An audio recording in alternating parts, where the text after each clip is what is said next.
ഈശോ മിശിഹായ്ക്ക് സ്തുതിയായിരിക്കട്ടെ. ഡിജിറ്റൽ യുഗത്തിൽ ജീവിക്കുന്ന നമുക്ക് സുപരിചിതവും ചിരപരിചിതവുമായ ചില വാക്കുകളാണ് നോട്ടിഫിക്കേഷൻസ്, ടെക്സ്റ്റുകൾ, മെസ്സേജുകൾ. ശാസ്ത്ര സാങ്കേതിക വിദ്യാ വെളിച്ചം കാണാതിരുന്ന കാലഘട്ടത്തിലും ഈ വാക്കുകൾ സുപരിചിതമായ ഒരു ജനതയുണ്ടായിരുന്നു, ഇസ്രയേൽ ജനത.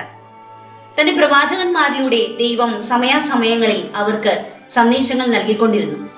കാലത്തിന്റെ പൂർണ്ണതയിൽ സർവ്വജനത്തിനും വേണ്ടിയുള്ള സന്തോഷത്തിന്റെ വലിയ വാർത്ത മാലാഖമാരിലൂടെ ആട്ടിടയന്മാർ ശ്രവിച്ചു. അതെ, അവനിൽ വിശ്വസിക്കുന്ന ഏവനും നശിച്ചു പോകാതെ നിത്യജീവൻ പ്രാപിക്കുന്നതിനു വേണ്ടി തന്റെ ഏകജാതനെ നൽകാൻ തക്കവിധം ദൈവം ലോകത്തെ അത്രമാത്രം സ്നേഹിച്ചു. ദൈവസ്നേഹം ബെത്ലഹേമിലെ കാലിത്തൊഴുത്തിൽ മനുഷ്യനായി അവതരിച്ചു. തിരുപ്പിറവിക്കായുള്ള ഒരുക്കത്തിന്റെ ഈ ദിനത്തിൽ പുറമെ സുഗന്ധം പൂശുമ്പോഴും പാപത്തിന്റെ അഴുക്ക് ചാലിൽപ്പെട്ട് ദുർഗന്ധം വമിക്കുന്ന നമ്മുടെ ഹൃദയങ്ങളെ ദൈവകരുണയുടെ മഹാസാഗരത്തിൽ കഴുകി വെടിപ്പാക്കാം, സുഗന്ധപൂരിതമാക്കാം. നന്മയുടെ സൗരഭ്യം അനുഭവിച്ച് ഉണ്ണീശോയ്ക്ക് നമ്മുടെ ഹൃദയത്തിൽ പിറക്കാൻ ഇടം നൽകാം.